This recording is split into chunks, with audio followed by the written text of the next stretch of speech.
Hello and welcome back दोस्तों, मैं जुगल आर्य आप सभी का एक बार और यूट्यूब चैनल में हार्दिक स्वागत करता हूं। यदि अभी तक आपने हमारे चैनल को सब्सक्राइब नहीं किया है तो चैनल को सब्सक्राइब कर दे, बेल आइकन को प्रेस कर दे ताकि इसी प्रकार नए वीडियोस की अपडेट आपको मिलती रहे।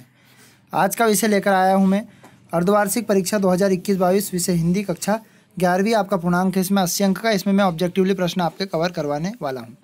पहले वाले प्रश्न की तरफ बढ़ते हैं जिसमें ऑब्जेक्टिव प्रश्न है 6 अंक के। लता मंगेशकर की जी के पिताजी का नाम क्या था? तो उनका नाम था दीनानाथ मंगेशकर। आ वाला ऑप्शन इसका सही रहेगा। दूसरे वाले ऑप्शन की तरफ बढ़ते हैं। प्रेमचंद जी का मूल नाम क्या है? तो प्रेमचंद जी का मूल नाम है धनपत राय। मीरा के आराध्य प्रभु है तो भगवान श्री कृष्ण। आलोपदीन कथा पात्र किससे संबंधित है? वो आ वाला ऑप्शन इसका सही रहेगा, नमक का दरोगा। हजारी प्रसाद द्विवेदी वाणी का डायरेक्टर या भाषा का डायरेक्टर किसे कहा गया? तो कबीरदास को वाणी का डायरेक्टर कहा गया। छठा वाला पढ़ते हैं। राजस्थान की रजत बूंदी अध्याय में किसके निर्माण की व्याख्या प्रस्तुत की गई? तो कुवी के निर्माण की व्याख्या प्रस्तुत की गई। अगला वाला देखते हैं, दूसरा वाला। इसमें जो रिक्त स्थान दिए गए हैं उसमें 7 अंक के रिक्त स्थान दिए गए हैं। इस बार सारे के सारे प्रश्न पत्र में बड़े हुए ऑब्जेक्टिव दिए गए हैं आपके, जो कि हम रिक्त स्थान को कवर करने वाले हैं। मियाँ नसरुद्दीन खालिस्तान तरह की रोटी बना सकते थे तो वो 56 तरह की रोटी बना सकते थे। मन्नू भंडारी द्वारा रचित पटकथा एवं बहुचर्चित खालिस्तान है तो ये क्या टीवी धारावाहिक है। भारतीय गायिकाओं में खालिस्तान को बेजोड़ गायिका कहा गया तो लता मंगेशकर को बेजोड़ गायिका कहा गया था। अर्थ की दृष्टि से वाक्य के खालिस्तान भेद होते हैं तो वाक्य के 6 भेद होते हैं।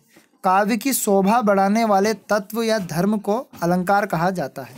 भारत में पहली मुख्य फिल्म बनाने का श्रेय, जो कि फिल्म जगत के निर्माता या सबसे प्रारंभिक जिनको कहा गया था वो थे दादा साहब फाल्के पुरस्कार, और इनके नाम से फिल्म जगत में अवार्ड दिया जाता है जिसका नाम है दादा साहब फाल्के। तो इसका ऑप्शन नंबर दादा साहब फाल्के रहेगा।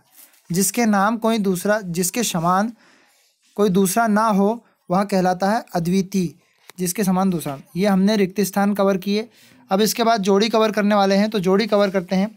तो पहली वाली जोड़ी देखते हैं, राजस्थान की रजत बूंदी। तो राजस्थान की रजत बूंदी का आपका ऑप्शन नंबर जो रहेगा घ वाला अनुपम मिश्र, फर्स्ट वाला इसका ऑप्शन। जनसंचार का माध्यम, तो जनसंचार इंटरनेट के माध्यम से, तो इसका सेकंड वाला रहेगा। एक साहित्यिक डायरी, तो ये आपका संपादन रहेगा।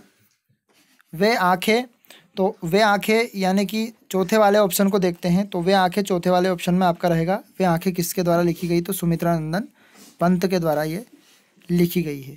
वाक्य का प्रकार, तो वाक्य एक विविधवाचक वाक्य हो सकता है और पुनरुक्ति अलंकार जो धीरे धीरे होता है वो पुनरुक्ति अलंकार कहलाता है।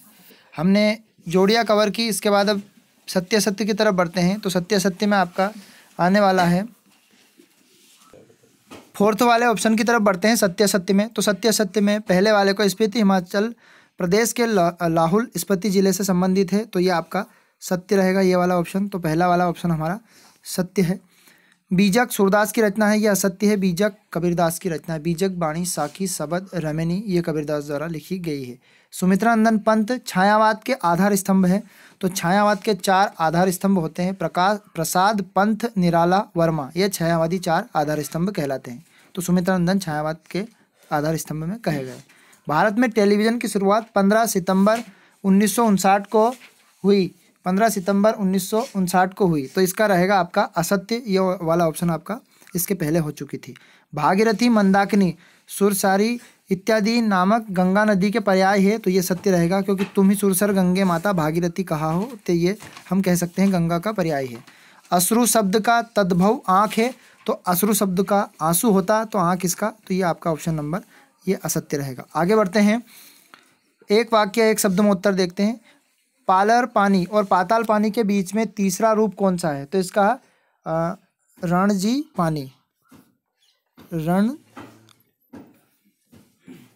जी पानी, ये मैंने आपको लिख के बता दिया, आप सभी देख सकते हैं। अगला वाला देखते हैं, छंद कितने प्रकार के होते हैं? तो छंद होते हैं 2 प्रकार के। आगे बढ़ते हैं, रस के कितने अंग होते हैं? रस के 4 अंग होते हैं। जनसंचार के कोई 3 माध्यम, तो जनसंचार के 3 माध्यम, नंबर 1 होता है इंटरनेट, आप लिख सकते हैं। Number 2 radio, number 3 television, telephone. इस प्रकार से आप 3 माध्यम लिख सकते हैं। आगे देखते हैं, मेरे तो गिरधर गोपाल पंक्ति में कवित्री कौन है? तो इसकी कवित्री है मीराबाई, मीराबाई।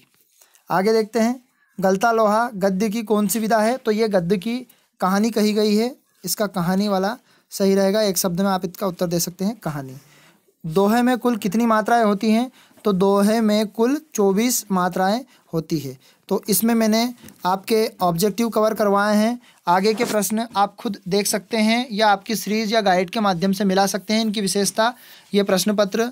और सारे के सारे इसके अंदर कवि की रचनाएं, लेखक की रचनाएं, कुछ गद्य, मुहावरे, अपठित गद्यांश, ये सब आए हैं, आप देख सकते हैं। और निबंध भी आपके दिए गए हैं।